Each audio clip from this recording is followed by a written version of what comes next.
Virtual Ecce Homo Šternberk 2021 Hill Climb is brought to you in partnership with Viper Gaming by Patriot, Elite Gaming, ESTV, and Motorvision.tv.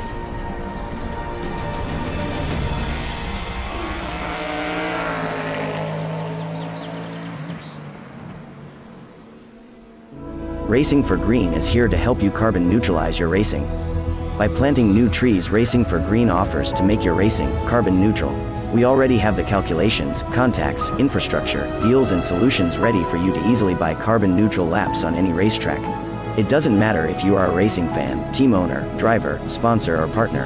Anyone can buy CO2 neutral laps in the Racing for Green webshop and trade CO2 emissions for New Forest. Racing for Green. A 1v2 for the tournament. Pressure is on.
Hello everybody and welcome to the 5th round of the 2021 European Hill Climb Championship here on Factor 2. My name's Ewan O'Leary. I'll be taking you through the day here once again. We are in the Czech Republic for the only time this season and for the 5th time in this championship. We're going racing here once again. We're in the Moravia region of Czech Republic, very much to the east of that section of the country, the hill climb which starts in Šternberk. It's called the Ecce Homo Šternberk.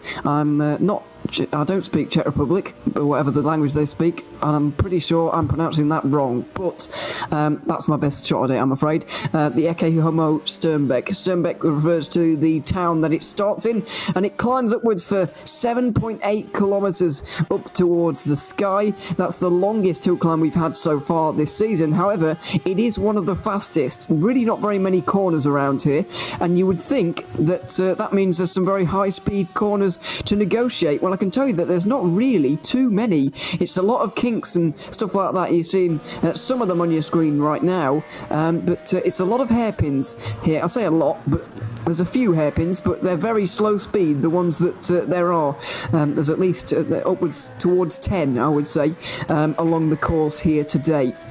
307 metres are going to be gained through the 7.8 kilometres here today. That's a 3.9% average, which is the shallowest climb we've had so far this season, which allows these guys to reach higher speeds, of course, as gravity works against them in a little bit less proportion as to what they were 2 weeks ago, where we're actually nearly 1.5 times steeper than we're seeing here today. We finish at 600 metres in the sky, so starting at around 300, not the highest by any means, but by no means as low as we were last time out in Spain. And this has been on the hill climb calendar.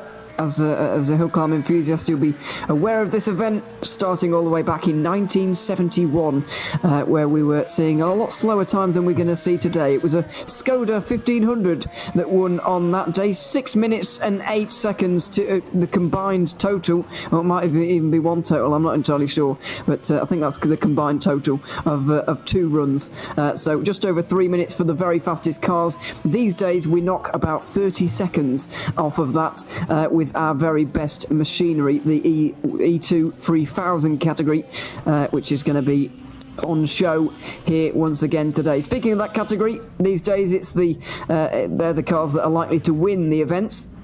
The Osella FA50 has won it 8 times, and it's been won 4 times by the Norma M20 FC. Both of them equipped with 3-litre Zytec V8 engines that we've come very accustomed to throughout the 2021 season. Welcome along then to the 5th round of the championship. We're a third of the way through now, and we've got the second third coming right up, starting here in the Czech Republic. Let's take a look at your championship standings coming into this one. We've had 4 rounds down. We've got 8 to go. Here is how we look. In the Teams Championship, it's now a 17-point margin between Equipe Regal and Thunder Team. That's Sebastian Renat and Eric Tattel, who took 12 points away excuse me, from Philotheos Argyru and John Spider. John Spider, basically a one-man band last time out in Spain, which gave them 25 points, but still a loss overall on the day. In the E2 SCSS 3000 category, it's Sebastian Renat, who's now got a 53-point championship lead as he went nearly unchallenged to victory in Spain. His closest rival, Ludovic Ferrer, doesn't look like joining on this occasion either, so it looks like we are going to be robbed a little bit of a championship fight in that category. Mark Best jumped himself up to 3rd with that drive in last time out in 2 weeks, and Francois Corratti is 4th with a few more who haven't set or haven't been here yet. Further down, then we move on to E2 SS 2000, which is Chris Bennett in the Tatters on his own. At the moment, he is 6th place in this qualifying session, trying to get up towards the likes of the E1 Plus 2000 category cars, but struggling a little bit for straight line speed out there at the moment, as you might be able to imagine, with an open-wheeled car. Moving on to the said category, E1 Plus 2000s, Tobias Bashadorf took, well, he did didn't take another victory last time out, surprisingly. However, he did take points away from Agius Andre, who has lost another 3 on the last time out. He's now 10 points down on the German, with 3 Greeks in the background. Paranopoulos is in third, ahead of Angelopoulos and George Malice, who missed out on the last round, but he's up there again here today, currently 4th in that category in qualifying. Moving on to Group H, my personal favourite, excuse me, and it's John Spider and Vincent Tukula fighting it out. Hammer and tongs at the moment at the front. 2 points separate them right now in the standings. Philip Raab is only 10 points off of the championship lead as well. It's Greece versus France versus Austria at the front, and in the moment it's John Spider and Greece who are currently coming out on top. Marcus Blassel is there as well, but he's not had the greatest runs in the last few occasions. Eric Tuchel, likewise, he's in 3rd place in the qualifying session at the moment. And finally moving on to E1 2000. Javi Rodriguez is currently leading that one with 3 race victories on the bounce.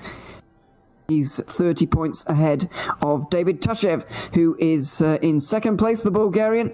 And then we have Nick Coxidis and Leonardo Bartolini and Maxime Jabba as well for France. And they're a little bit further down now, having not participated in the last few rounds. I'm glad to say, though, as we move into our coverage of qualifying here on the Ecce Homo Šternberk, that we've got a lot more E1 2000 category cars on this occasion. At the moment, it is Javier Rodriguez leading the class. However, it's quite close between all of these. Well, it's not close for the lead, but other than that, it's very close behind. So Nick Coxidis is in 2nd, followed by Ivan Moro, David Tashev after that, and then we've got Valadias Karalis in the number 180. He's done a 3-minute 19.1 so far. And then we have Fernando Sanchez and Brenton Henderson in this session. Fernando Sanchez looking to make it to the end of his first race in the Hill Climb Championship, because he hasn't been able to do it so far, unfortunately for him. Let's hope so, that he can on this occasion. So as we're in round 5, all heats will count in total for this event. If you mess up your first one, it's disastrous, because you don't get another chance at this one. All of the heats count in this particular round of the European Championship. Coming for these guys to contend with. I'm going to see then, on board with the 130, if we can get a proper view, Philip Raab, of this hill climb. Very fast indeed. It's unlike most of the others, lined by Armco barriers. As you can see, it is a bit like Monaco in the road racing world. As you can see, it's not a cliff face is facing these guys, but instead a very hard Armco barrier. A little bit twisty and technical early on, you can see, but plenty of flat out middle kinks as well, like this one. Small kink to the left and then to the right, flat out completely though. These Group H cars reaching 200 kilometers an hour into this hairpin. As you can see, it just gets tighter as you go round. Just slide on the exit and around somebody's house. Very lucky to be living on this climb, given the heritage it's steeped in. It's actually one of the most popularised, if you can call it that, hill climbs. Normally these events take place in very rural areas where no houses are about at all, but there's a few on this climb, and as I mentioned, it starts in a town.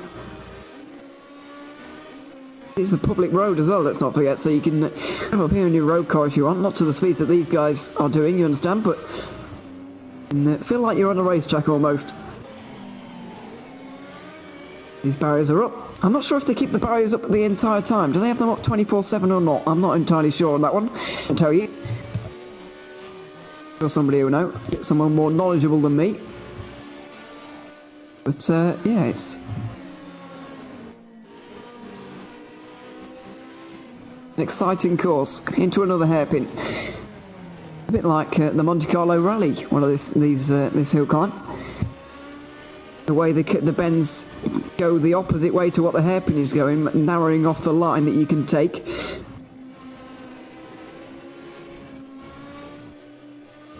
Very open section, and we're about to see soon the transition onto the main road, and here it is. Richard Junction, and then they get onto a big A road, I'd call it in the UK, but I'm not sure what the equivalent is in Czech Republic, or indeed wherever you're watching and listening throughout the world. If you're in the UK, you'll understand what I mean. It's a fairly wide road anyway. It's pretty bumpy, actually, especially compared to the smooth tarmac we've had before it. And fairly flat out. Just a couple of gears down and then another hairpin to contend with. A clip on the grass. And then, oh, big slide as well. When we get on to the very final part, it's going to be a basic run up to the end. There's going to be a quick left-hander here before we get into the proper hairpin. And here it is. And sooner... Oh, good save, but that's... Oh, no, not a good save. Into the barriers. For Philip Raab, and that's going to be some suspension damage. Oh dear, oh dear. And I want to avoid that one.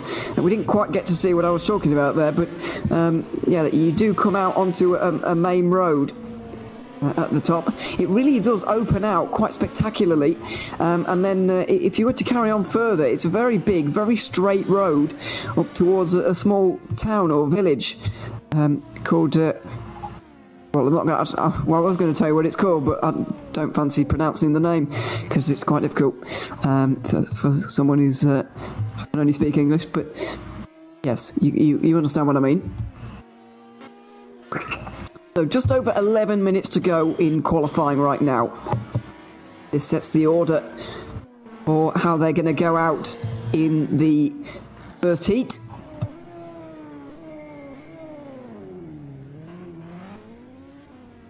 And we'll have 3 runs, all of which count on this occasion.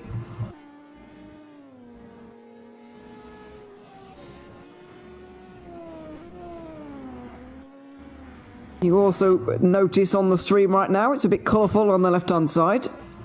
The new addition we've got on the overlays, which is a fantastic addition, because it can be a little tricky to figure out who's in what class, but hopefully the colours on your left figure it out. Or make things a little bit clearer at the very least. Ivan Moro, as you can see, is the kind of aqua colour. That denotes the E1 2000 category, the slowest category we have on show. The one above that is the dark green of the Group H. Chris Bennett's E2 2000 category is denoted by the orange. Got that darker blue for the E1 plus 2000 category, and for the very fastest, the best of the best, it's the red numbers for Sebastian Runnat and anyone who wishes to challenge him in 2021. Still a fair way to go in this season. We're coming up towards the end of July, but let's not forget we didn't start this season particularly early on in the year.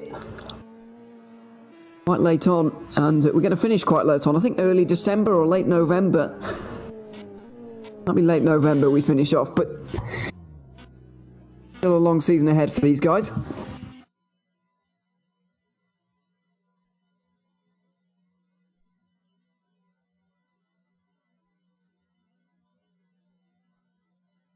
Apologies for the technical issue, by the way. We're just getting the images back here in a few moments. Lovely artwork on your screen right now to advertise the event. Don't forget, we've got more things coming up here on GTR 24H this week.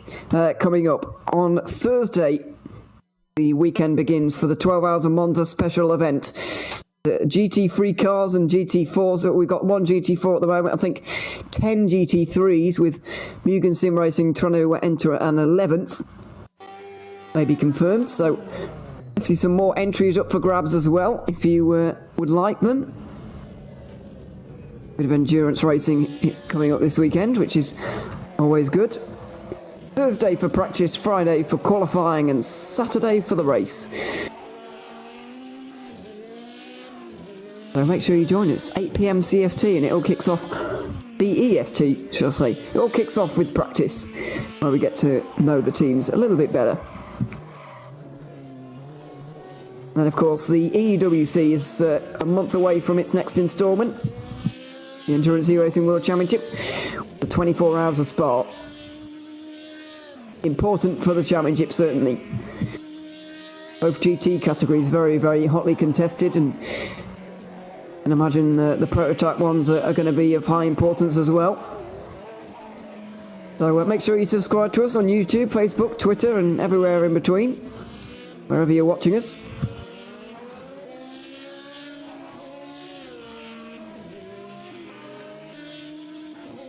And you won't miss a broadcast.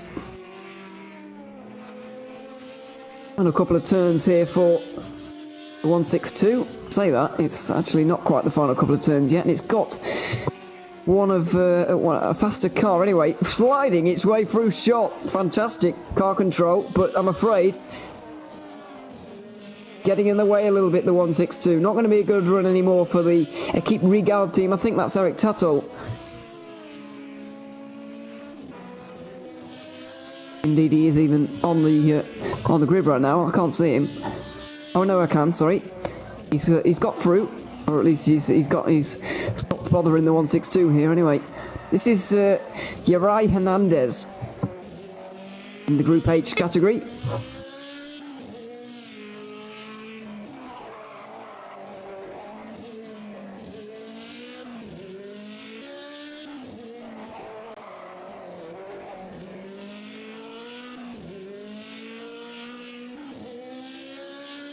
Uri Hernandez, I don't believe, has participated just yet. I think it could be a new entry.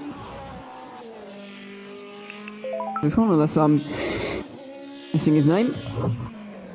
Either way, he's going to get up to the top of the hill now, and as you can see, it opens up dramatically at the top. Here is Asu Lagaretta in the 16. Sorry, in the 27, should I say. Currently last of those in the session. Joined very late on. He's going to try and get himself up the running order slightly.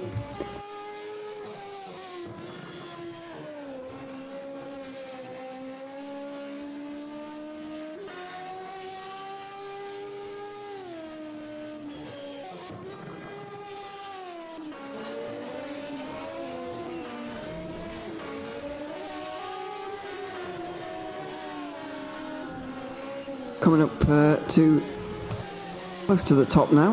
I think this is Lagaretta anyway, but it's not, is it? It's Olive Tan, excuse me. I'm looking at, I was getting mixed up between Hernandez and Sanchez, who are both at the bottom of the order as Olive Tan gets a little bit wayward.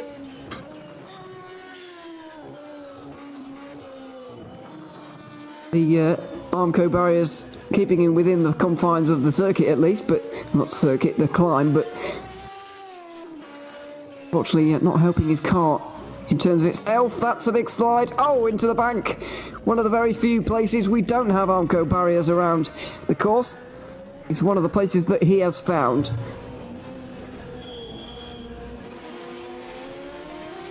This looks like Fernando Sanchez in the Peugeot 306 Maxi. We'll go for a climb on board, shall we?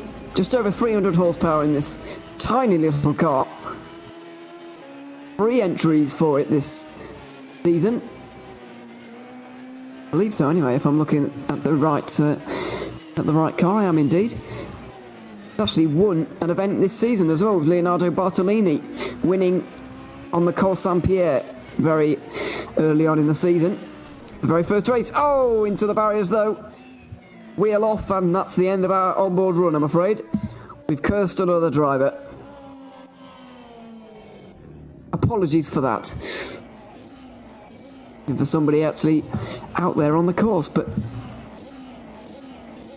the last few starting to roll up to the back.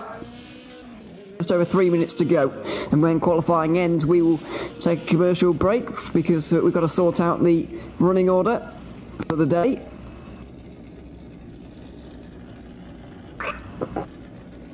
Doesn't change throughout the day, by the way. It stays the same, no matter what. Eric Tuttle is the man on your screen right now, and he was held up, as you saw earlier, by one of the cars going a little bit slower.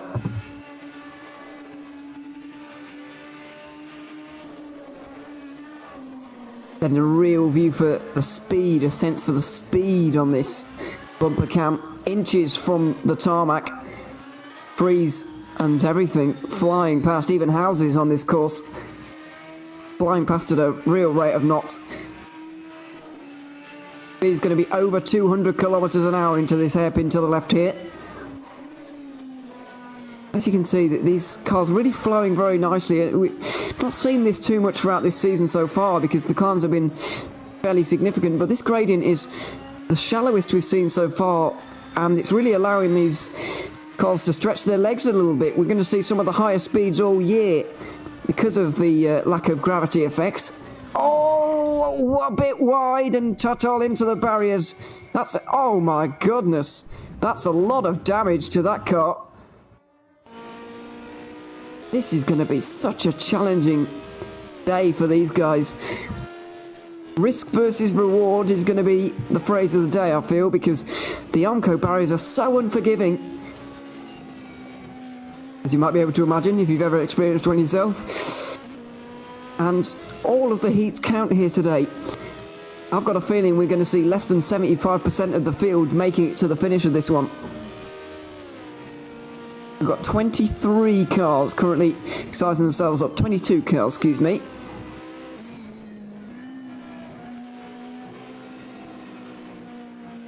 They're all going to be doing battle on this hill very shortly.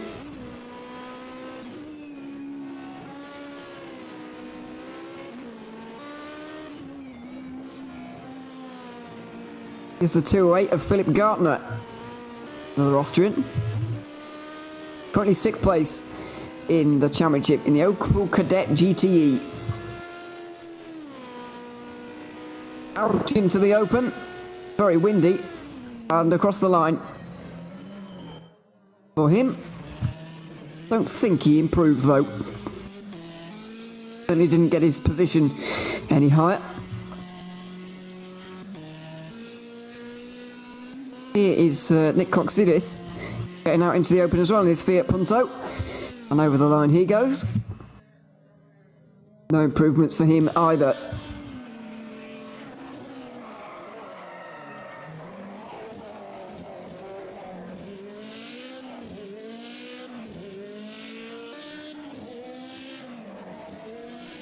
The 162 of Uri Hernandez again in the Group H. Renault 8 Gordini. New entry from Spain. Well, I think it's Spain anyway. It's certainly got a Spanish name. And previously, it was only Julien Delage and Camilo Stagno in those cars, but they were teammates, of course. Not raced for a little while, unfortunately, but hopefully we'll see them back soon. Oh, that's a spin. And another one. The grass not particularly grippy. And into the barriers. Very nearly. There's in the 27 Olive Tan coming up for a late one. A late start into qualifying.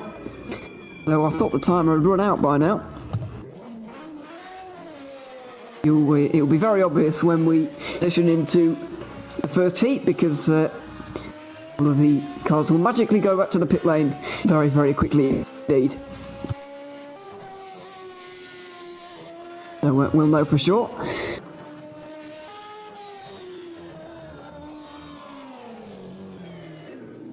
Oh, into the barrage, I'm afraid, for Olive Tan. Just a bit of a slide.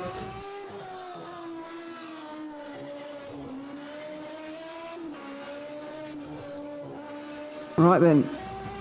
Yeah, Olive Tan is best to finish, currently 6th place in the championship so far, and 10th place in the overall standings. Hang on for a couple more moments while we see these guys. I think it's the last one out there. He is indeed. Oh no, sorry, there's one more. Eric Tuttle is just about to make it to the end. of this climb. We're not even halfway up just yet with Olive Tan. He's still got a fair way to go. I'm not entirely sure if we let these guys finish in qualifying, if it's like road racing where when the timer runs out, that's your last lap and you can continue on, or whether it works a little bit differently, but I guess we're about to find out. Very tight hairpin indeed. What I was talking about earlier, into the right-hand ones, there seems to be just a left-hand kick to throw you offline, and then vice versa for the left-handed hairpins. Other than this one, which is quite nice. Really does look like one of these engineered climbs in the Alps that we've seen, like the Col di Turini. If you're a rally fan, you'll know the Col di Turini.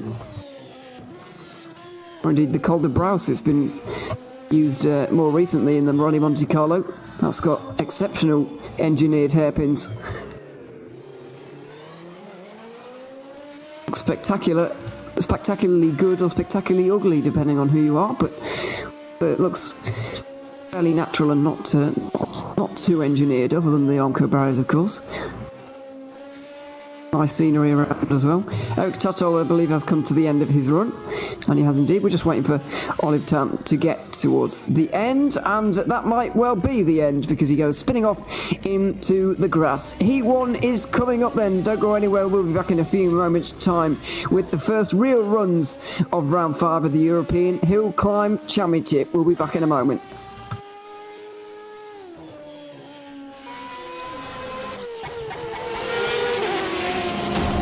The virtual Ecce Homo Šternberk 2021 Hill Climb is brought to you in partnership with Viper Gaming by Patriot, Elite Gaming, ESTV, and MotorVision.tv.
Racing for Green is here to help you carbon neutralize your racing. By planting new trees, Racing for Green offers to make your racing carbon neutral. We already have the calculations, contacts, infrastructure, deals and solutions ready for you to easily buy carbon neutral laps on any racetrack. It doesn't matter if you are a racing fan, team owner, driver, sponsor or partner. Anyone can buy CO2 neutral laps in the Racing for Green webshop and trade CO2 emissions for New Forest. Racing for Green.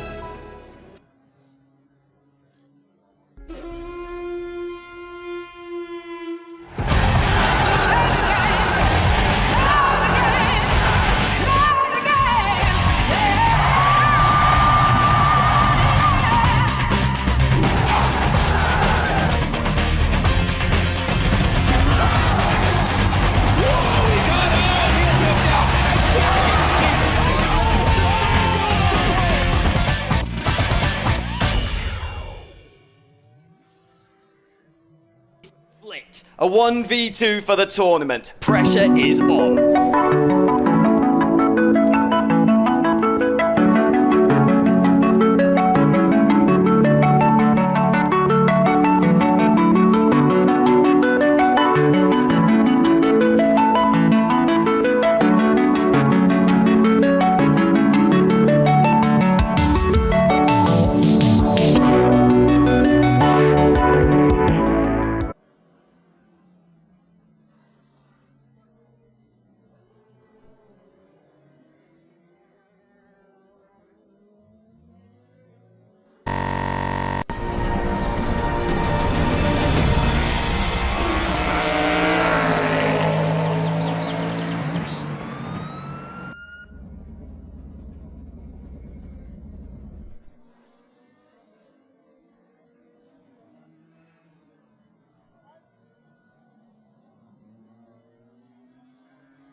And so we will be doing so very shortly with hit 1.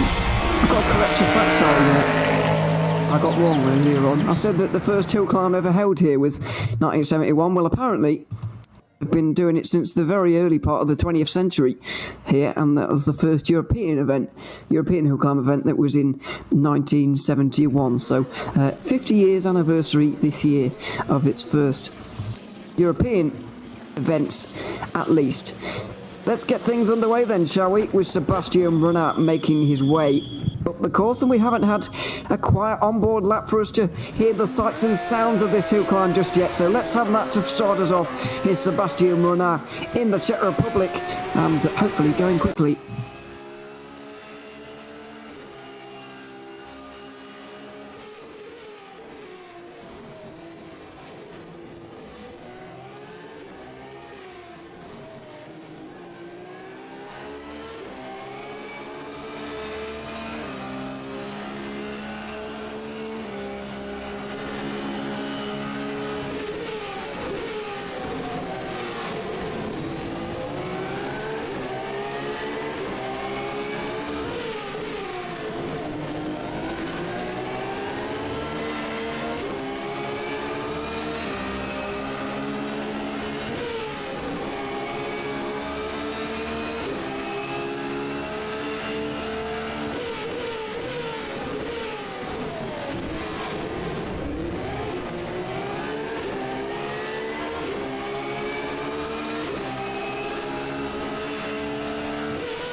Out into the open and across the line for Sebastian Brunner, and I'm afraid to say Tobias Bashadorf is already back into the pit lane. So what's happened to him?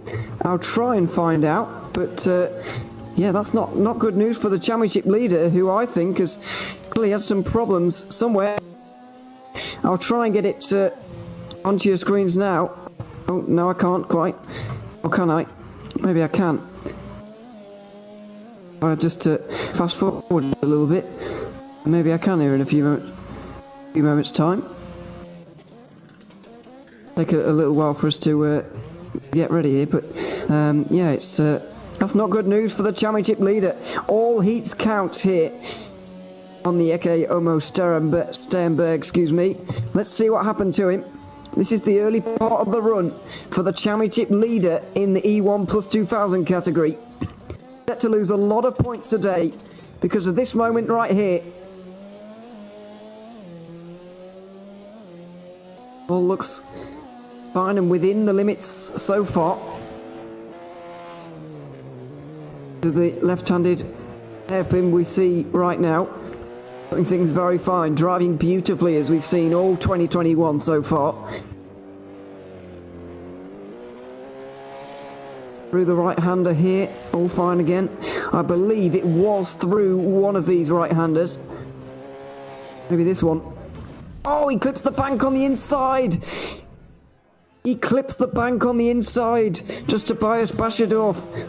and bashes his car into the wall, I'm afraid.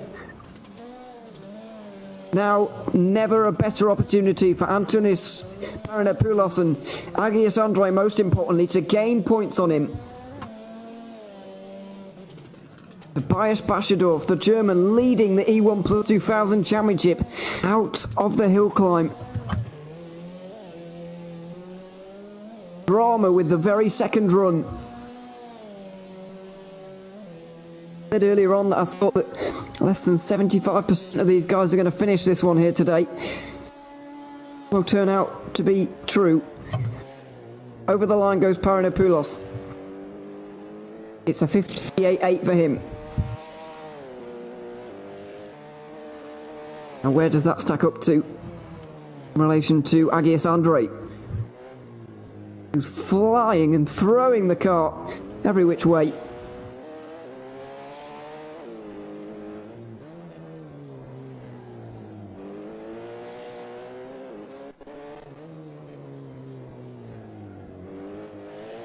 Costly error from Bashadorf. Clipped the inside of that bank on the right hand side you saw, spat him out into the outside wall. He didn't lose any of his wheels, but clearly bad suspension damage, front bumper gone, and I'm surprised he didn't continue on actually. He would have wanted those points, but he's not going to get any here today. Agios Andrei comes in 1.6 seconds down. 2.6 seconds down, excuse me. On Antonis Paranopoulos, who leads in the E1 Plus 2000 category.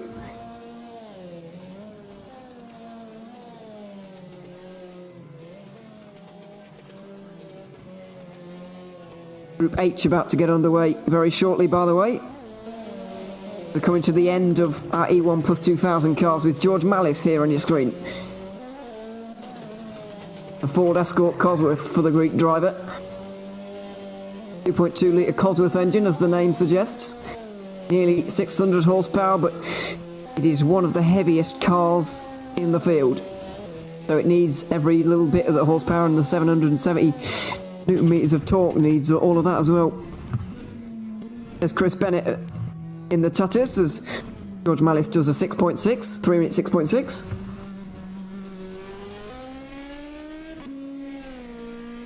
A good 8 seconds off Paranopoulos. Wasn't expecting that from George Mallis. Chris Bennett is out there, but he's in a class of his own. So we'll look at Eric Tattel. Sorry, this is John Spider, and then Eric Tattel's after that. Eric Tattel's back in the pit lane though. Just wonder if there's been a problem. I will look to see if there has been.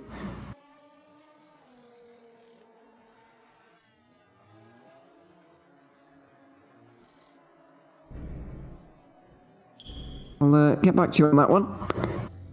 But I've got to personally seek myself here. John Spider on your screen though, making his way up the course. Eric Tattel is rolling now, so no, he hasn't had a problem. It's just that Javi Rodriguez has decided to go before him. Well, I thought he was going to be behind Rodriguez, but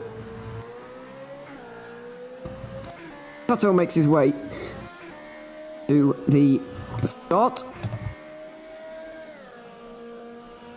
So then John Spider, championship leader in Group H, by 2 points ahead of Vincent Tukula, who is not even here today. Big day for John Spider because of that.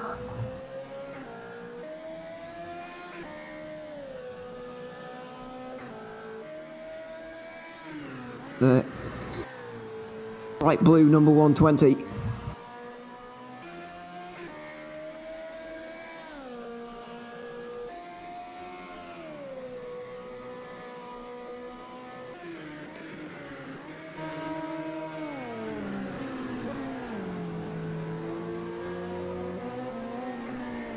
Javi Rodriguez on the left, John Spider on the right. Two different categories, but two championship leaders in full view right now. Well, not in full view, because they're sharing the view, but you get what I mean. John Spider gets to the downhill section. Slightly downhill here, and you need to slam on the brakes there because that right-hander comes at you very quickly. Wasn't expecting to see that when I turned on today to watch the hill climb. Downhill section, frightening. That might be why the average is so low, actually, only 3.9%. The negative percent there will probably be not helping. Deceiving us ever so slightly, maybe. He gets out into the open section then. And he does an 11.4. For the moment, at the very least. I reckon roughly 4 of these guys are going to be in contention for the race here today. Not a race, the event. They include John Spider, Eric Tuttle, Philip Raab and Philip Gardner. Excuse me, not Gardner. Gardner. Maybe Marcus Blassel as well. He's joined late and he'll be going last of everybody in this field. About halfway through the running order right now. Harry Rodriguez over the line. 14.6 for him, not too far off the Group H boys.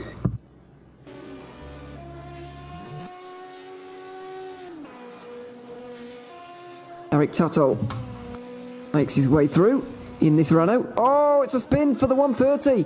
The 130 of Philip Raab has had a spin. He's lost his front bumper, I'm afraid. A big moment for Philip Raab. He's 10 points off the championship lead. He needs to keep John Spider within sight, certainly. And that kind of error is not going to help things. Into the wall again. Oh dear, oh dear. Not a good start to the event for the Austrian. He heads to the downhill section now with a badly handling car. How's this going to end? Oh, in the wall again, over, onto his roof. He's still able to keep going if he can. Is that car done? Is the car toast now? It's taken a couple of fairly large hits, that one being the biggest of them. Philip Raab, third in the Group H Championship, is now rolling the wrong way on the hill climb. He returns to the pits and he's out. Oh dear, oh dear. Philip Raab is out. 2 retirements already from this event. Bias Bashador from Philip Raab, both in championship contention. Eric Tuttle, by the way, has come over the line and he's 4.6 seconds off of John Spider.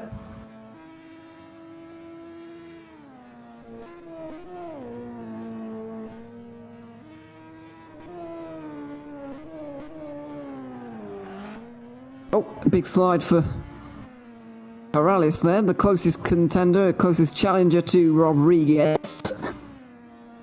Did a 34.0 last, did he? Not sure. He was around there anyway. Maybe a little bit faster, but he's in the downhill section now. There's the left-hand turn. Lets the cars stretch their legs just a little bit more. And to continue to get out of the tree line briefly here, go downhill into right-hander at the bottom of the hill. Not the bottom of the hill, but the bottom of this little downhill section anyway. It's quite steep towards the bottom as well when you're putting the brakes on. Gravity working against them on this occasion. Here's the right-hander and then it plunges uphill again. Using the handbrake ever so slightly in the Renault Clio, front-wheel drive car, so need that little bit of rear-end action really to get it around.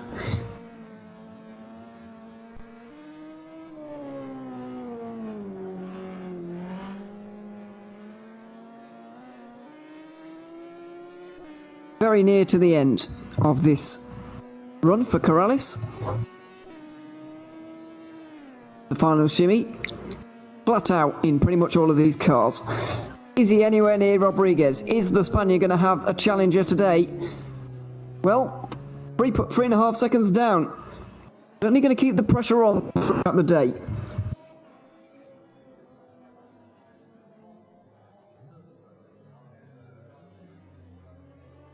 Philip Gardner is out there now.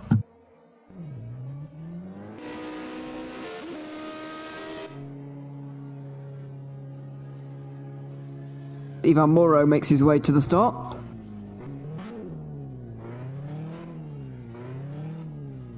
We'll watch Gartner for a little bit. This is the exact corner where Philip Raab came unstuck, by the way. It was that little change of direction that was really the end for him. Mentioned it earlier on.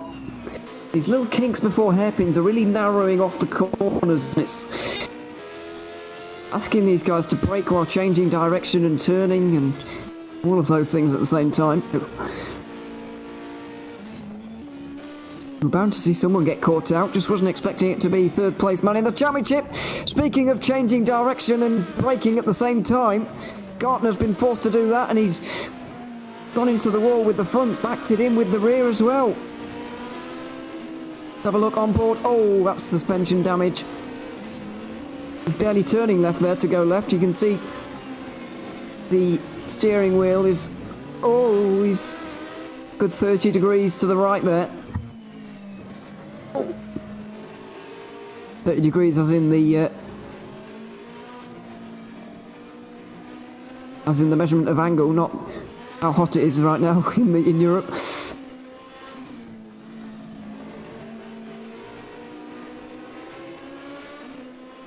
Limping to the end here, Philip Gardner. And he needs to stay in the event. All of the heats count today. So every single run counts. That's a bit unfortunate for Gartner, who would rather forget this one entirely. Oh my word, the final chicane was not nice. 35.3 for him. He's nearly 25 seconds off of the lead, but at least he's not out. He's still in the event. Ivan Moro on your screen right now. Nick Coxidis is about to work his way to the end of the event. David Tashev's still in the pit lane at the moment, and I'm a little bit concerned by that. I can't lie. Oh, Marcus Blassel, by the way, got himself into the top order with a 23.6. He's still a good 12 seconds adrift, but at least he's on the board. One stuck under my nose a little bit, I have to be honest. Over the line for Kotsidis. He's done a 21.1.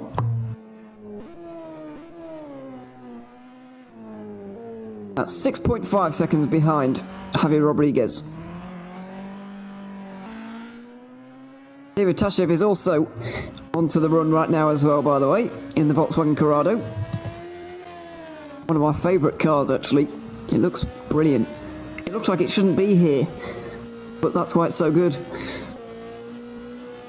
Like it belongs out on the road with all the other traffic. Wonderfully simple car. Looks like fun as well. Tashev has managed to get himself into second place in the championship at the moment, 30 points off of Rodriguez. Over the line comes Ivan Moro for an 18.0. Rodriguez has got a few more challenges here today than he has had in all of the races previously this season, and that is fantastic to see. David Tashev is going to come across the line here in about a minute's time, minute and a half, and that will be the final car of, I believe, the contenders for the overall victory in their respective classes here today. That'll be a dramatic heat number 1 complete very shortly.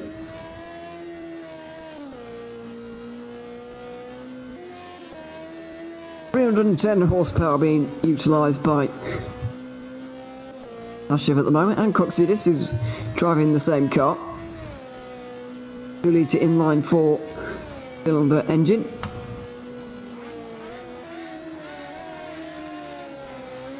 There's a tricky section where Gartner came unstuck.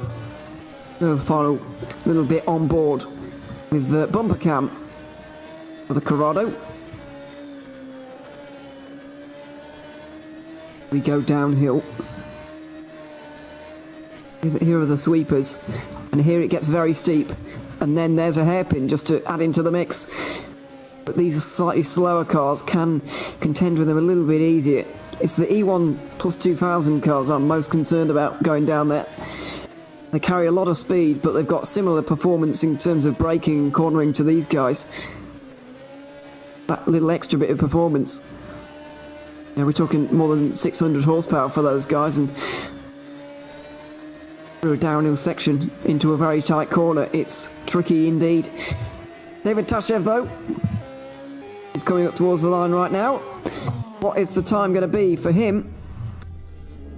It's a 19.5, let's call it.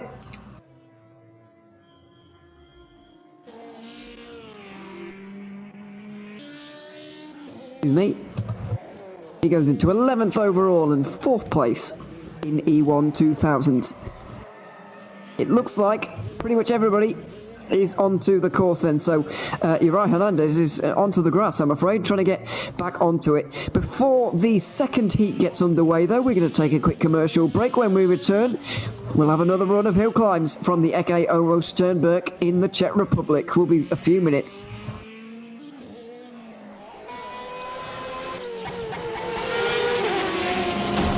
The virtual Ecce Homo Šternberk 2021 hill climb is brought to you in partnership with Viper Gaming by Patriot, Leap Gaming, ESTV, and MotorVision.tv.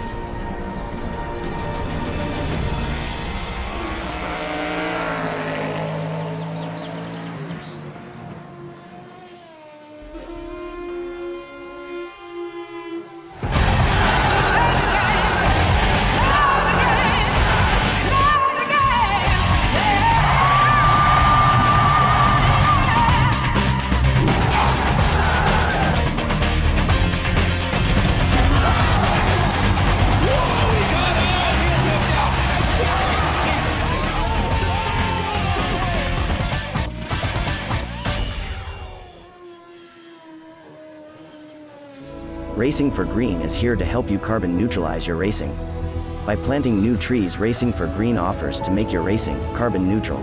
We already have the calculations, contacts, infrastructure, deals and solutions ready for you to easily buy carbon neutral laps on any racetrack. It doesn't matter if you are a racing fan, team owner, driver, sponsor or partner. Anyone can buy CO2 neutral laps in the Racing for Green webshop and trade CO2 emissions for new forest. Racing for Green. A 1v2 for the tournament. Pressure is on.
Welcome back to the Ecce Homo Šternberk in the Czech Republic. It's the host for the 5th round of the European Hill Climb Championship in 2021.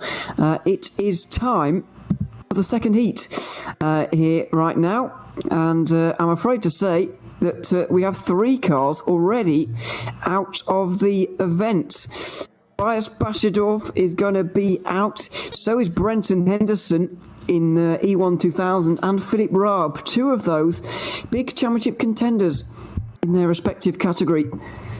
So terrible news for them.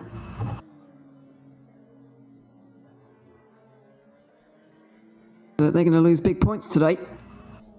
Especially for Raab, he was going to try and gain some points on Tukula, who's not here today. That's really not happened. Fortunately for him. Sebastian Renal then is going to be out there again. We've already had an onboard lap with him, but or an onboard run with him, should I say.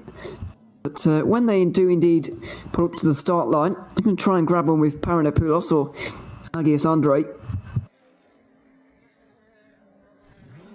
One of the E1 plus 2000 cars. Anyway, we'll try and get an onboard run with each category if we can.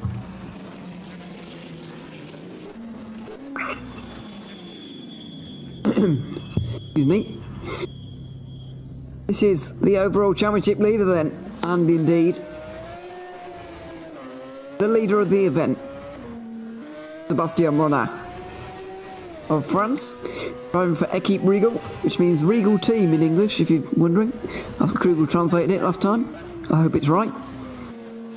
He's partnered with Eric Tato, trying to get themselves up the order. By the way, in the break, we did indeed see Uri Hernandez off the road in the Renault Gordini. He's 18th overall and last in Group H after the first run. We also saw Jesus Lagaretta hit the barriers, but he got going again, fortunately. Bias Bashadorf continues on in the event, but I don't think he's going to be a finisher.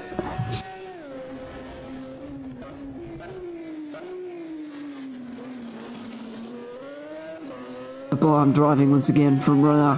He's been really good so far this season. Unfortunately, Ludovic Farut hasn't challenged him ever since he had those problems on the Reshberg all the way back in round 2, I think it was. Never returned since, I'm afraid.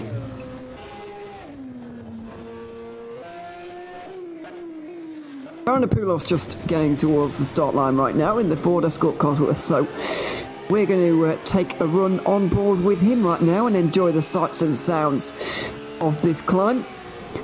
Going to go past the safety cars and get into position for a run up the Ecce Homo Šternberk. Here we go.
Over the line comes Paranopoulos then. What's the time going to be for him?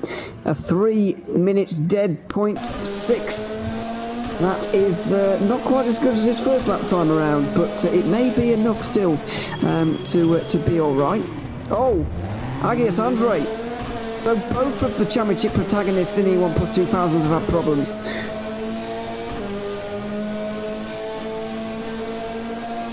Oh dear, oh dear. Agius Andre. This could drop him to third. He came in with a 5.2 second advantage over George Malice. And the 2.6 second deficit to make up. On Paranopoulos, he's in the wall again. He's out. Oh, Agius Andre. Out as well. So Tobias Basadorf and Agius Andre don't gain any points. Neither of them gain points. And now it's up to everyone else. Paranopoulos, can he get a win here and put himself into contention? If he were to win this event, it would be just 13 points off of Basadorf heading into the German leg of this 12-round championship. Big drama on the Ecce Homo Šternberk here today. Especially in E1 Plus 2000. It's been quite phenomenal. George Malice has the opportunity to go up into second. Came in about 8 seconds down, nearly 8 seconds down, so you might not be troubling the scorers here really, but the time going to be anyway. He stopped the bleeding a little bit on that one, but he's still 13 seconds down heading into the next event, the next run through the course. Chris Bennett makes his way down the hill now as well. Very bumpy for a Formula car. You can see.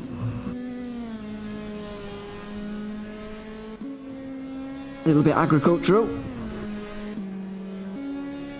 He survives the scare. Downhill, good brakes on this car, not a lot of car to actually slow down here, so that helps. Gun Spider makes his way to the start line and gets underway immediately. We stay with Chris Bennett on board with him now, and we'll stay with him to the top. He's not all that far away actually, so we don't be staying with him too long. The final couple of corners are just up here, look. No problem for the British driver, and move himself up to 4th place overall. A 7.8 on that lap, on that run. Right then, Group H time. Don Spider comes in with a 4.6 second lead over Eric Tattel.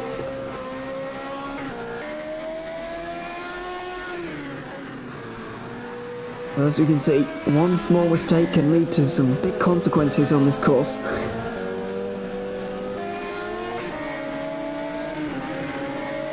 At the moment, John Spider's going to extend his championship lead humongously over his clearest rivals, his nearest rivals, I should say.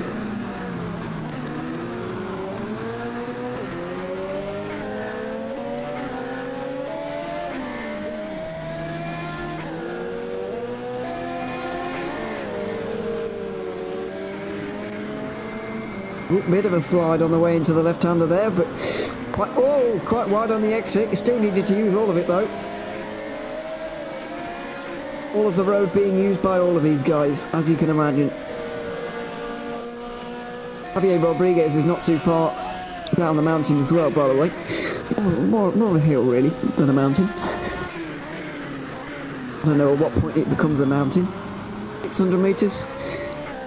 We can get that high in the UK, so I guess it's probably not, is it? Anyway, enough of that.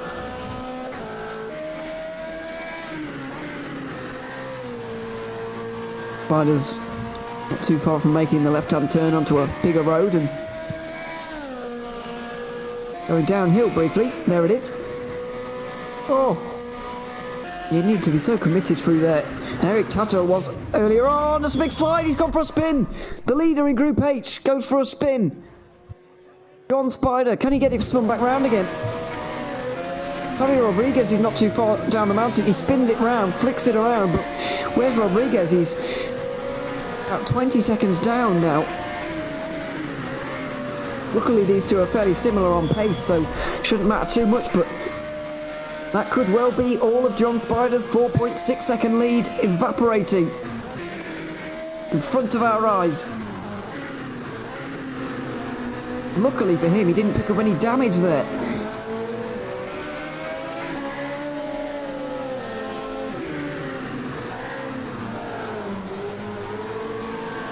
Final couple of left-handers. The championship leader. And now it's the fast run up towards the open section, the windmills, and finally some blessed relief. Commitment right towards the very end. How much time has he lost? 23.3. 4.6 seconds is what he came in with.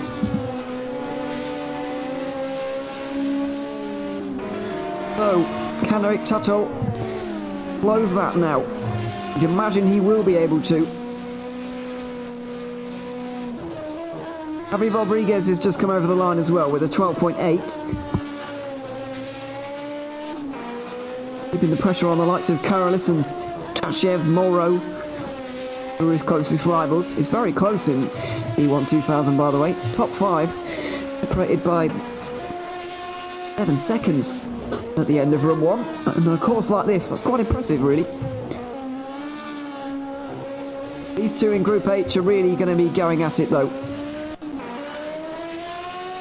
They're clearly the closest rivals in this one. A 3 minute 18.7 or better for Eric Tuttle would give him the lead. 3 minutes 18.7. Remember the time. That's the final major corner. It's going to be flat out to the line now for the Renault.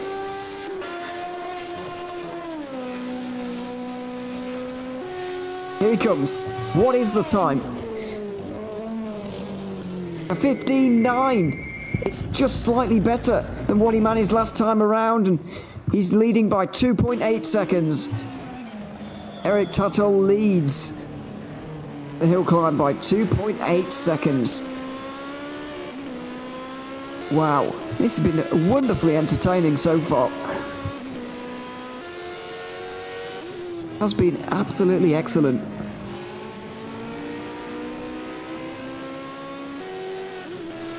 On the field right from the very start, right from the second man on the road, Tobias Bashadorf crashing off, and then the run later, Agios Andre doing the same. Chance for Paranopoulos to get involved, Antonis Paranopoulos to get into the championship fight, and then in Group H, John Spider going for a spin in the second run, and that's allowed Eric Tuttle to get the lead by 2.8 seconds at the moment. But let's not forget, Spider took more than 4 out of Tuttle in the first run, so not over. It could swing around again. Is an instant replay of a slightly botched handbrake turn, I have to say, from Karalis. Just over-rotated slightly, got onto the grass. You do need to use the handbrake in these cars, especially around this course. Because it's just so tight, twisty. A minute. Marcus Blasso is off here. Is that Marcus Blasso?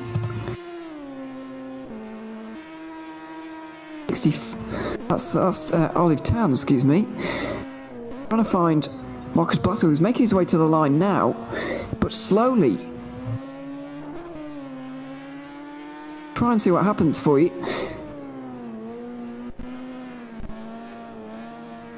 Gonna have to get a replay because he's over the line now with a 52.8. Came into it 12.2 seconds off. He's just lost 40 seconds.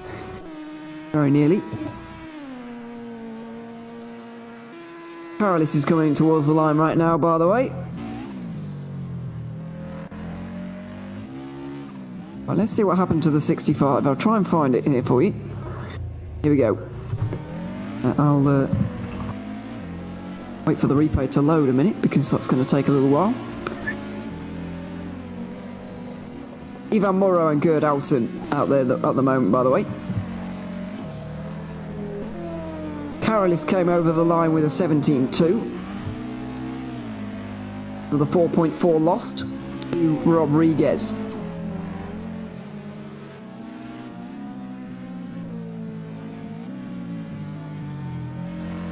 Oh dear. Right. I'll see if this is coming up now. The incident with Marcus Blasso. It looks like he's already struggling here. He's just taking it easy, excuse me. So what's gonna go on here? Because this is a replay, by the way, of Marcus Blasso a few moments ago. He's at the final major corner, but does he come unstuck in these final sweepers? The highest speed section of the circuit. Oh, he does! Oh my goodness! He goes too wide through the penultimate corner, hits the Arco, and he was out into the grass.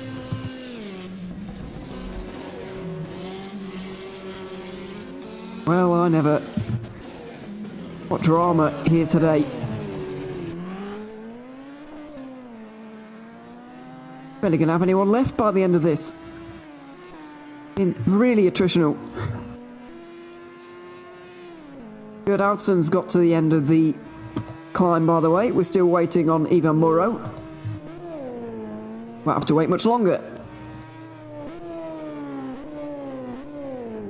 Yes, we will. It's still a fair way from the end.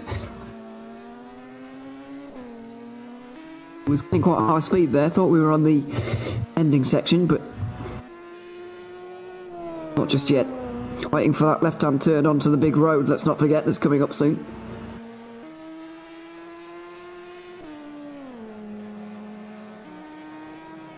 There it is. See the road markings down the middle. Slightly bigger road. Gartner comes to the end of the climb as well with a 20.9. He actually takes some time back from John Spider, but starting with a 24-second disadvantage, he's not going to be challenging the front order here today. Ivan Morrow may well be, though, along with David Tashev and Nick Coxidis.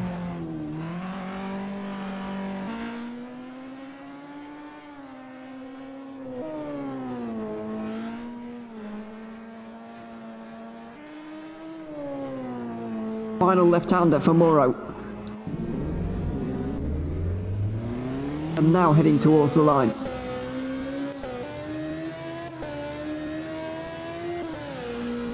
Where Marcus Blasso came unstuck, but no such issues for the Renault Clio.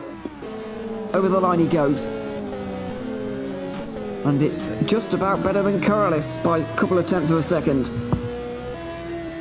Exactly a second, or almost to the thousandths, exactly a second better than his previous run. Makes him 3 tenths better off than Carolis for the moment.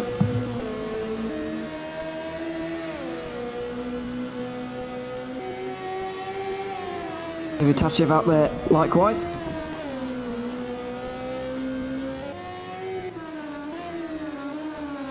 We're hearing the front bumper is off for David Tachev. Didn't see where that happened. I hope that you saw that at home. I'm not sure if you did.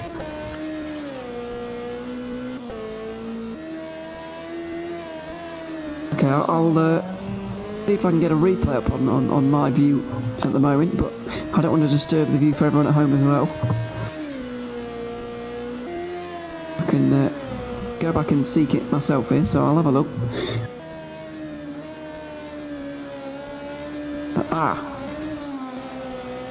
Here it is. In the next 15 seconds or so, replay should be on your screens now of David Tachev losing his front bumper somewhere along the course. It's a similar section to where we saw Bashadorf crash. The exact corner actually. Oh, but a different. He gets the rear end out, but the front end keeps gripping and goes into the bank. He gets spat out to the outside line and into the barriers he goes. As we go back to live pictures, he's damaged and just trying to get to the end here. Going to be 5th in E1 2000 after this. Brenton Henderson might even be challenging him, although he didn't actually finish the first run, so I don't think Henderson will actually be able to challenge him in any capacity. Over the line for Tachev. 26.8. He's only lost 7 seconds there. That's an impressive damage limitation from him. One final man I want to seek out here before we go to commercial is Nick Coxidis in the Fiat Punto. Has he had some kind of problem somewhere? He's supposed to have... he has! Not another accident here today. Nick Coxidis is out of the hill climb. From 5th place. Looking like it was going to be 4th or maybe a podium for him, but going towards the top. This is the downhill section now on the bigger road. Speeds are high. Oh, he gets it massively wrong. Into that little chicane we saw John Spider spin at earlier. There's the damage. I think he got going and damaged his car further, actually. Oh, no, he didn't, sorry. But either way, that's it for Nick Coxidis. I think the final few runs come in here in the next few moments, but we're going to take a very, very quick commercial break, and when we return, the final runs from the Ecce Homo Šternberk will be upon us.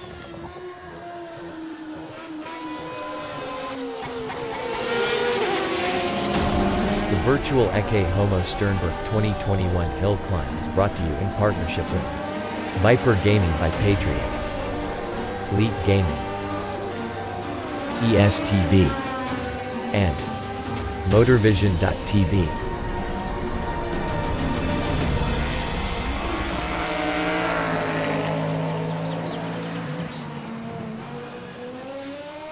Racing for Green is here to help you carbon neutralize your racing.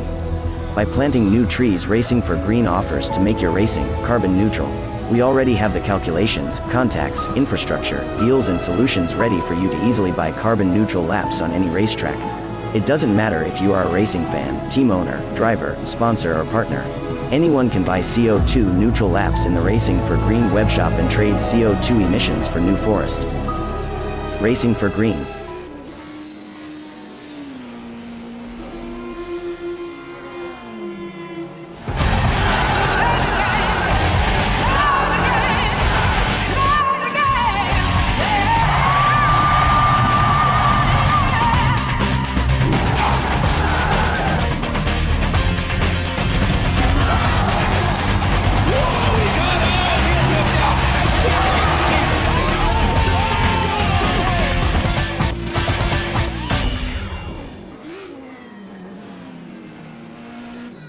A 1v2 for the tournament. Pressure is on.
was at the moment. Sorry about that. Just got some highlights on the screen right now of things that have happened throughout today, and the highlights are going to be longer than the intermission between Heat 2 and 3, I'm afraid to say, because there's been a lot of highlights. One of them, Tobias Bashadorf, into the wall, and here's his championship rival, trying to take advantage of these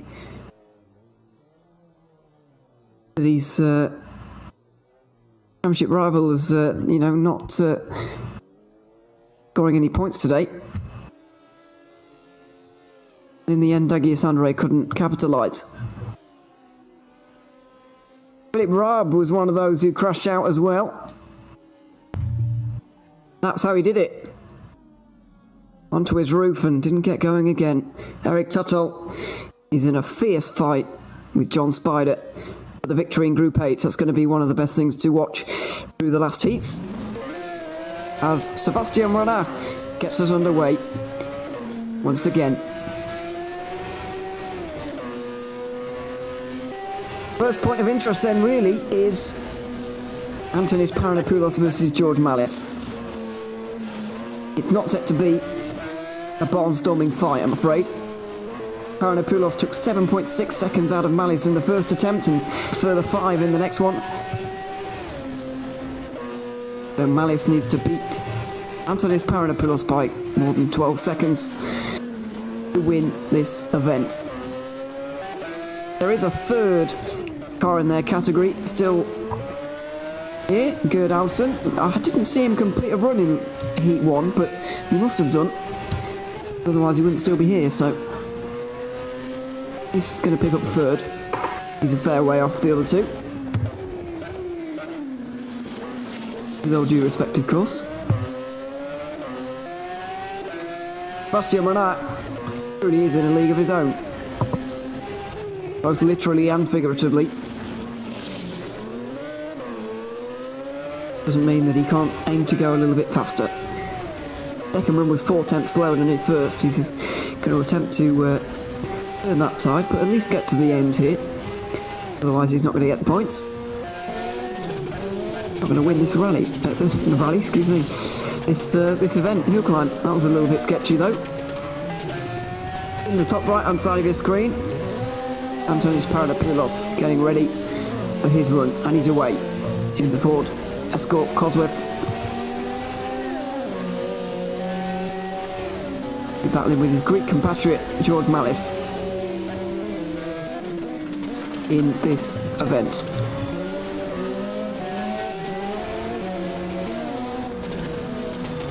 Into the fast section for Sebastian Renard. Fast is an understatement down here, really. Look at that. This car has so much downforce, so much performance that it can just do what it wants. Leave Isaac Newton scratching his head as to how that's happened. Final real corner of the event. The Equipe Rigaud team. At least for this car, Eric Tuttle still to come, but Sebastian Renard, third race victory of 2021. In the E2 3000 category. Very consistent as well, all 3 runs within half a second of each other. Today, Antonis Paranopoulos is on your screen right now in the Ford.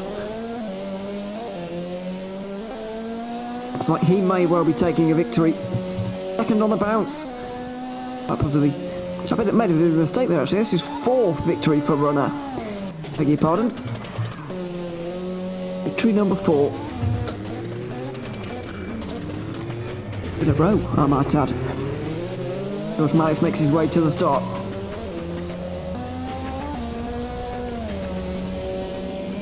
This is going to be exciting.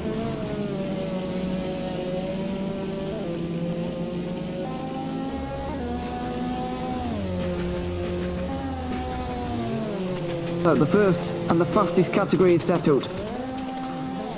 Second fastest is about to be settled. The man in the main part of your screen right now just needs to keep things facing the right way, really. And he should be fine. Oh, he's still pushing though. Don't want to give up any time. As I mentioned, he's a good 12.8 seconds up on George Malice coming into this final.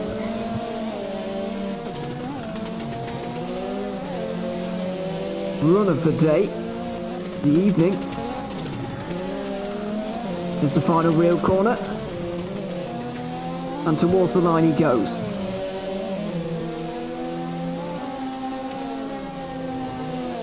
What is the time indeed going to be?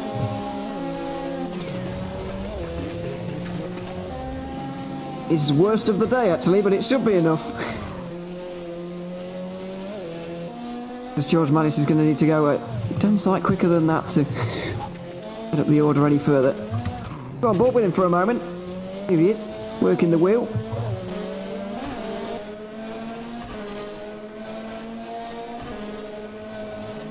Trying to be 13 seconds to the good on this run.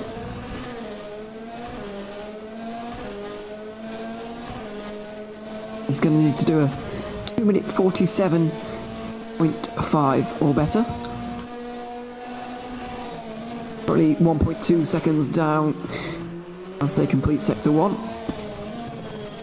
Malice has been getting slightly better throughout the event though, dropping or gaining 2, I don't know quite how to say this properly, but lost 2 seconds less on the second run than he did on the first, put it that way.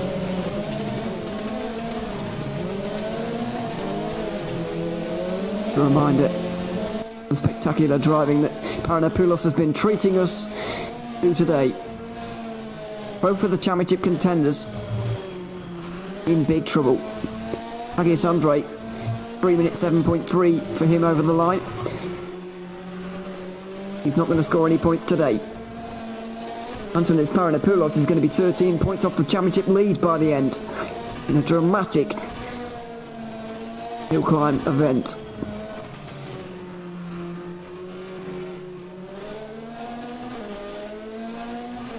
Back uphill again for Malice.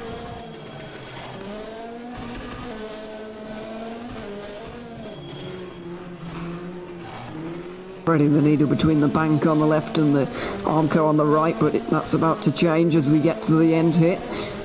About to come all Armco and then all nothing because it opens up massively. And there he is. Out to the finish. And Malice puts in a 3.6. Definitely improving throughout the day, but Antonis Paranopoulos takes his second hill climb victory in 2 events. Fantastic driving from him once again. Right then, the business end is here now.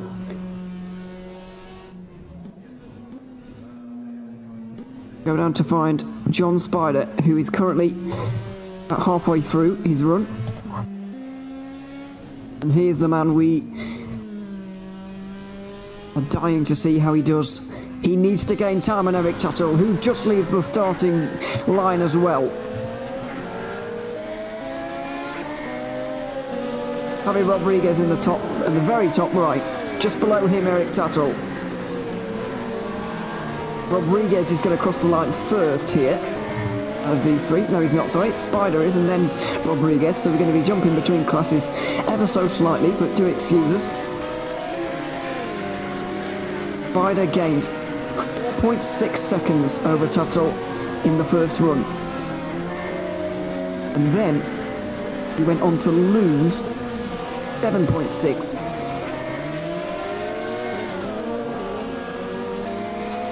Five-second margin between the two, if my maths is correct.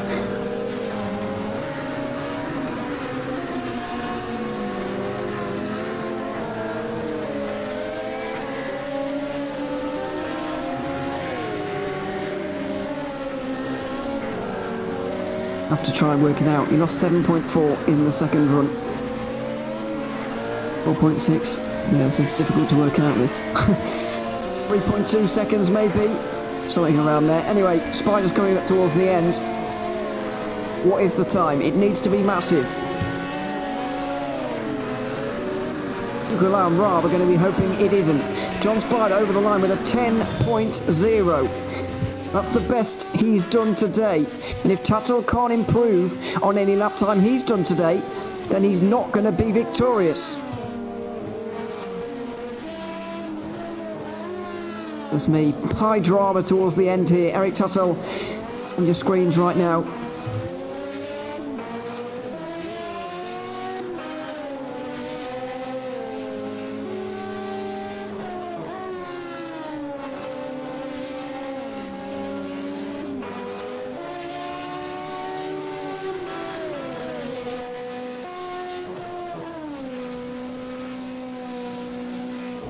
Gonna be so close.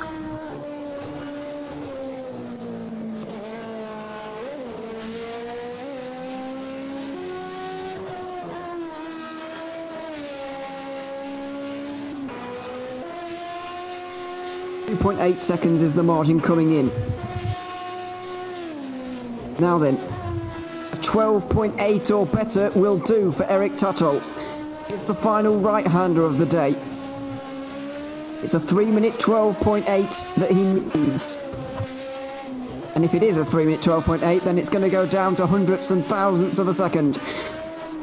Rodriguez finishes the day with a 13.7, not bad at all. That should be another victory for him. But what about Eric Tuttle? Is it enough? It's going to need to be 3 seconds better off than he's done so far today.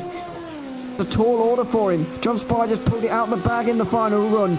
Is it enough for Eric Tuttle? Over the line, it's a 14.3, and it's not enough. It's a 14.3, and he loses out by 1.6 seconds.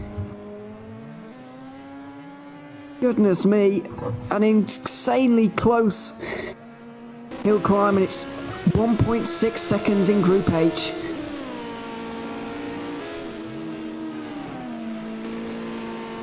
Very exciting stuff indeed, and thoroughly enjoyable. See what E1 2000 will offer for us. Marcus Blassel looks like he's on his way to, well, I was going to say as third place, but it's going to be close between himself and Gartner. Or maybe it's not actually. Over 20 seconds down coming in, and it looks like he's had some problems along the way anyway.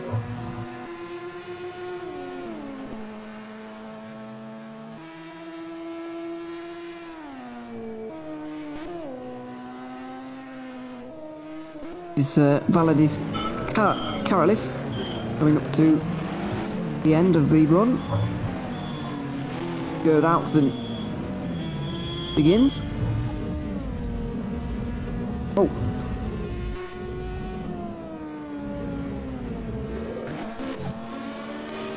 Like a problem for somebody out there.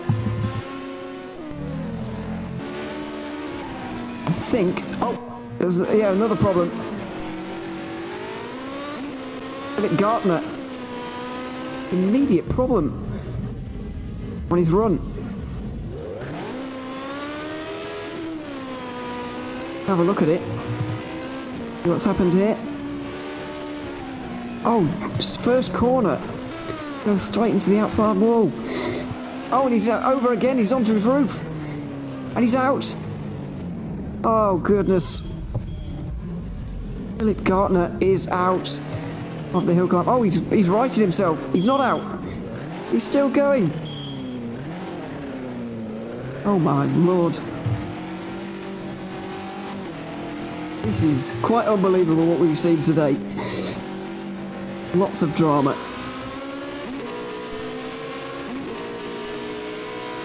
Still no new times on the board here. Marcus Blasser actually has just put a new time in, I should say. He gained 12 seconds on Gartner before and then lost 32, so he's 20 seconds down currently on Gartner.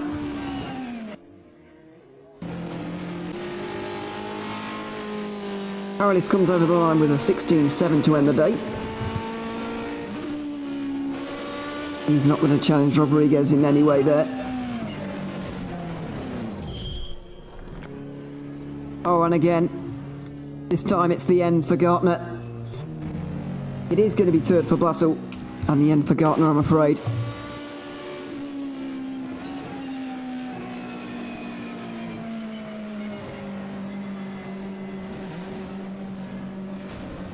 See what happened?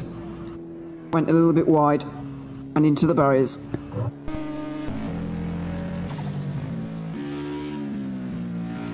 Ivan Morrow and Gerd Alsen are currently out there though. It's a wonderful livery for Alsen's car.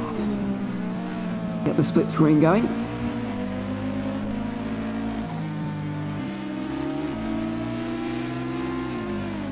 Ivan Morrow then came into the run with 3/10 over Validis Karalis. Neither of these guys we've seen up there competing for podiums before this season, but oh sorry, I'm looking at the wrong car. Morrow's still going, don't panic. I looked at Karalis' car, saw he was stopped, but of course he's ended already. So that was a bit of a heart attack, but we're alright.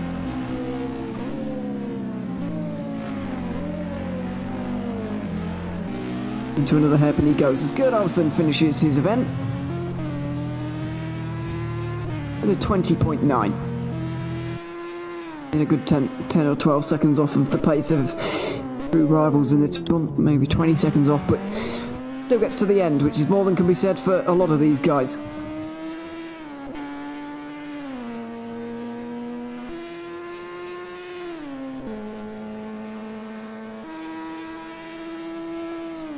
Ivan Morrow, our main focus at the moment.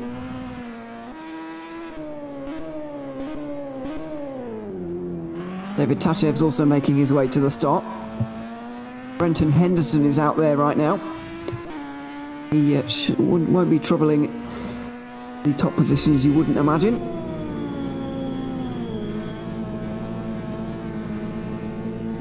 Battle for second that is going on.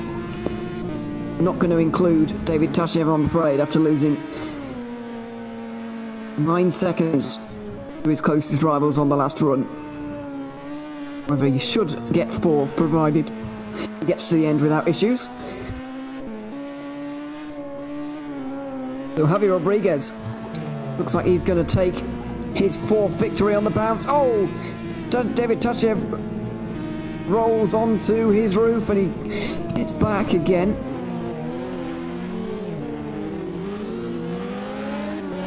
He just needs to get to the end here and he will have fourth place. As long as he gets to the end. Very important that he does. Otherwise he won't get any points for it. Currently second place in this championship. Needs to gain some on Koksekidis and Bartolini, who are his closest rivals for that position. Ivan Morrow though, he's very close to the end. You can see in the top right hand side of his screen. Coming up towards the end now. Can he hold on to second place? It's a 17.3. No, he can't. He's been holding second the entire event, but at the very last he loses it by 0.3 of a second. He came in with a 0.3 advantage, lost 0.6. He's lost the place. Zeroed here.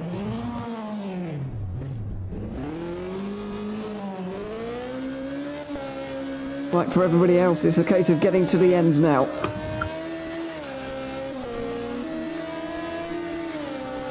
And if they can indeed all get to the end, then well, I'll try and work out how many people I think are going to finish here, if all 3 runs count. Agis Andre is not going to be there, that's 1. Kodsekidis likewise, and Brenton Henderson I think as well. I think there's going to be 14 finishers here, provided everybody gets to the end. It's been a very, very tough event. Nearly a third of the cars ending up retiring. How attritional it has been.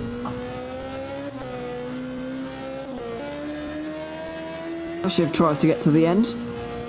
Meanwhile, Olive Tan begins his next run. Final run. Takes it fairly easily. Try to get to the end.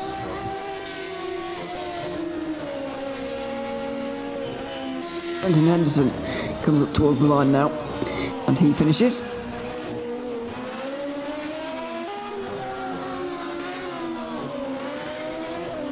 (3 minute 33.5).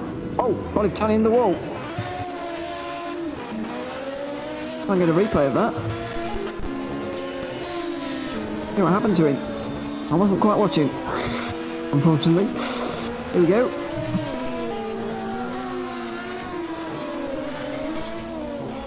Oh, that's nasty.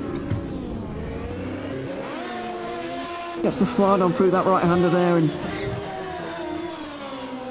catching it. Catches that wall you saw on the right-hand side, and at the end of his chances of getting a good place. David Tachev is coming through the final corner right now and towards the end of the event. Has been an absolute case of survival. Tachev towards the line.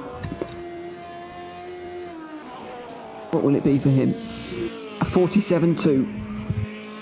Well, I'm afraid he is going to lose a lot of time there, but he's going to be the last of the finishers in E1 2000 and get 12 points for his troubles. More than could be said for some here today. You're right, Hernandez is going to be the next to finish. First event of the season. I see Lagaretta is going to finish us off as well. His final run here today. There is Hernandez in the top right. 2 more corners to negotiate. And there they are. He gets to the end of his first European hill climb event on our Factor 2. And does so with a 38.8 to end things off.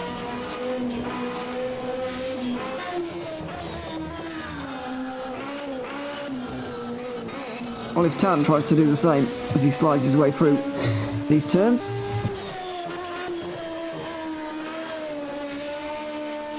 Lagaretta will be a minute or so behind him.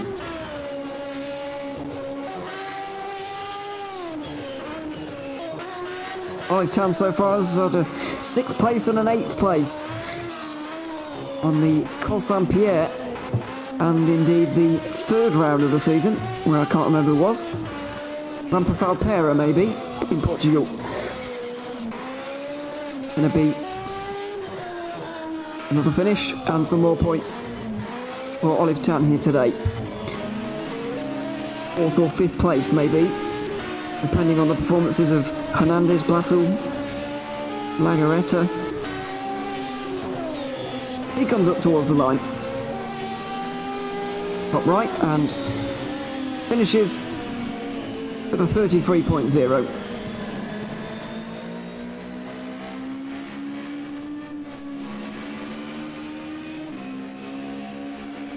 And final man to come across the line on the Ecce Homo Šternberk here today. One of the best hill climbs of the season so far. Thoroughly enjoyable. The first 2 were very exciting right towards the end, and the last 2 have been, the order's been quite static throughout the day, but been changing around all the time, incidents all the time, drama from start to finish. Been very entertaining indeed. Final couple of corners and over the line for Lagaretta. What's his final time going to be? 3 minute 30.0, and that ends us off for the 5th round of the European Hill Climb Championship in 2021. We're going to have a quick commercial break, and when we return, the unofficial results and so a little bit of reaction to the race. We'll be back in a couple of moments' time.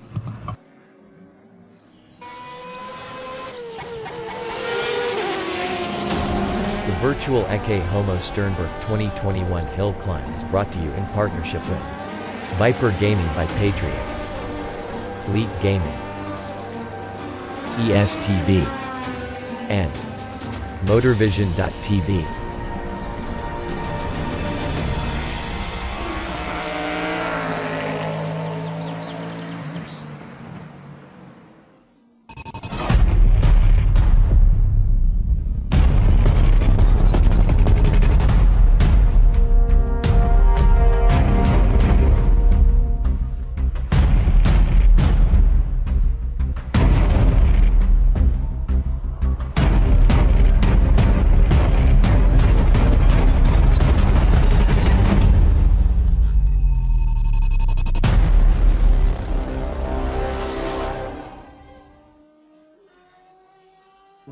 Racing for Green is here to help you carbon neutralize your racing.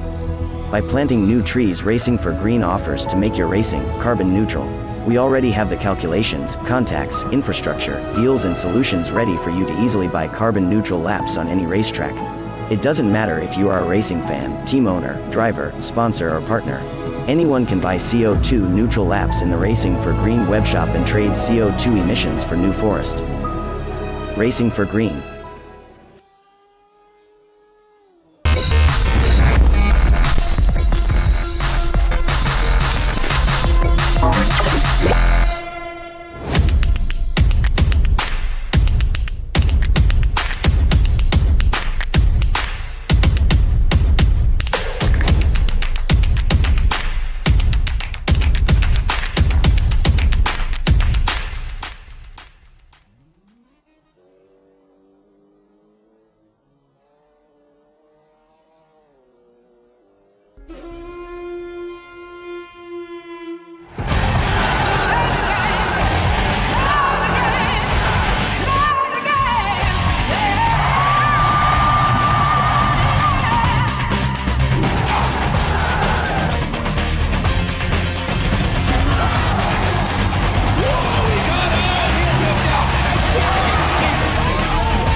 A 1v2 for the tournament. Pressure is on.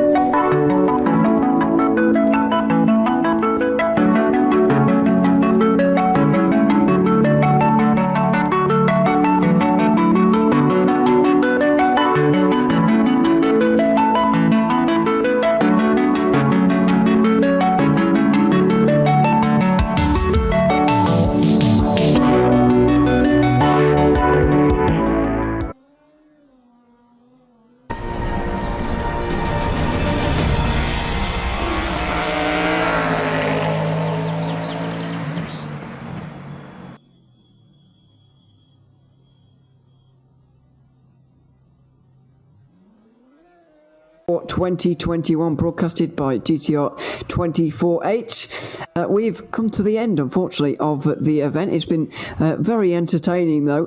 Probably the best of the season so far, in which Sebastian Renard has taken an overall victory, and less than 2/3 of the cars have actually got to the end. That's how attritional it was in the end. We had some of the slowest cars inside the top 5. Harry Rodriguez, I think, is going to get a top 5 overall, quite possibly. Or maybe John. The virtual Ecce Homo Šternberk 2021 hill climb is brought to you in partnership with Viper Gaming by Patreon.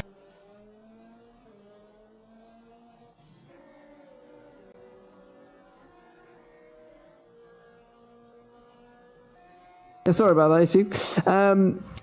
Anyway, Sebastian Renard taking the victory, and we'll just run through some unofficial results before we sign off for the evening, because I know it's difficult to work out who's winning and sometimes, but hopefully this could clear a few things up. But I'd like to add that it is completely unofficial,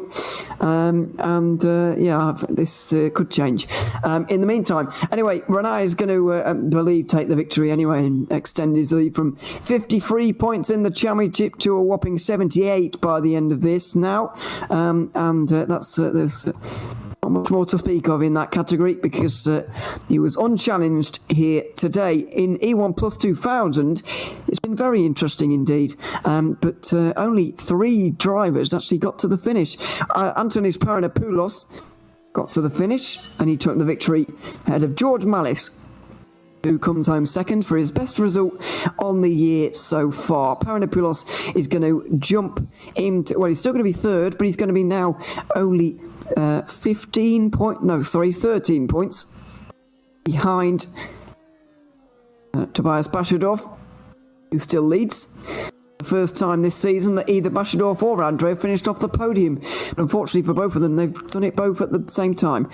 So that's not ideal for either of them. They'll be coming back to round 6 to try and do a little bit better. In Group H, it came right down to the wire between John Spider and Eric Tatto. But in the end, by 1.6 seconds, the championship leader extends his margin with another victory. Eric Tatto second, Marcus Blassel a long way off, but in third position, and did better than the likes of Philippe Raab, Philip Gartner, Vincent Tukula, who won't be scoring any points here today. The championship leader scores points, but Eric Tuttle in 7th place is the next person to score points, which means Spider extends his championship lead to 27 points after 5 rounds. The others will be hoping to come back fighting next time around and close that margin down again. I certainly hope so as well, so we can have a good fight for the championship.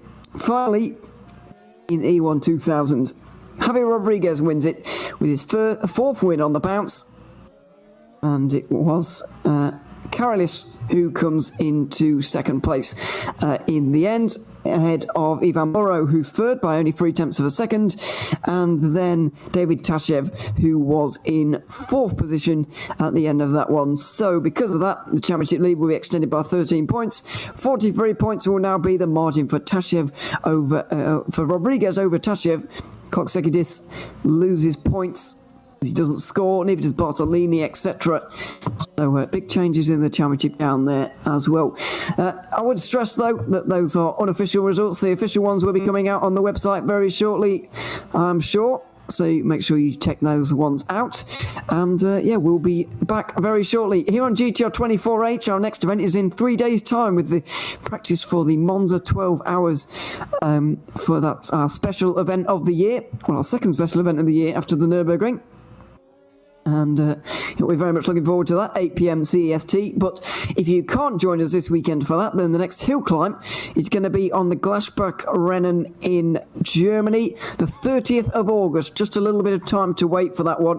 It's over a month away, 4 weeks, more than 4 weeks, 5 weeks. Long time anyway, until the next hill climb event. So I guess a little bit of a mid-season, somewhat of a break, and then we'll be going 2-week breaks right up till the very end of the season. 5 weeks off this time, and then it comes thick and fast right towards the very end. Make sure you join us though, 30th of August for that one. That is it then for this event in the Czech Republic. We've been on the Ecce Homo Šternberk here today. It's been the best round of the season so far. I've thoroughly enjoyed it. I hope you have at home as well. I've been Ewan O'Leary, and until this weekend at Monza, we will see you very shortly. Goodbye for now.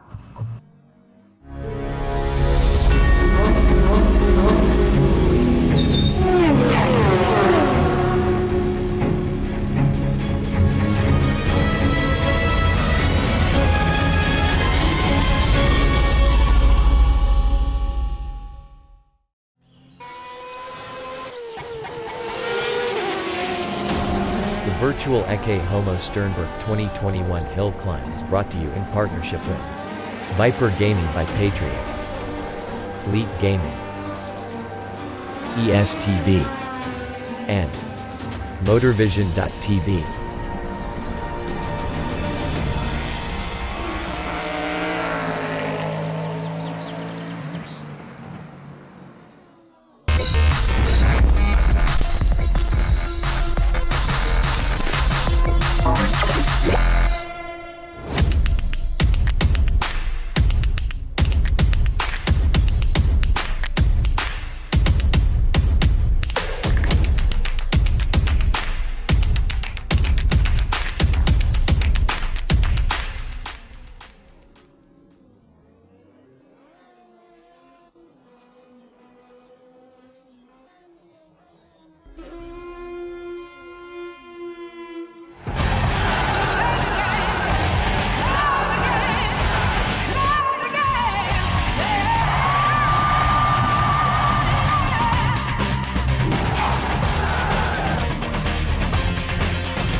A 1v2 for the tournament. Pressure is on.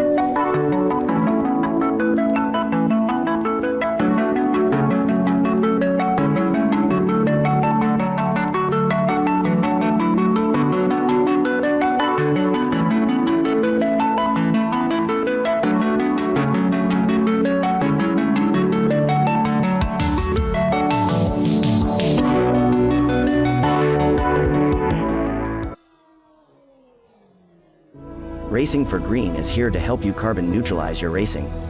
By planting new trees, Racing for Green offers to make your racing carbon neutral. We already have the calculations, contacts, infrastructure, deals and solutions ready for you to easily buy carbon neutral laps on any racetrack. It doesn't matter if you are a racing fan, team owner, driver, sponsor or partner. Anyone can buy CO2 neutral laps in the Racing for Green webshop and trade CO2 emissions for New Forest. Racing for Green.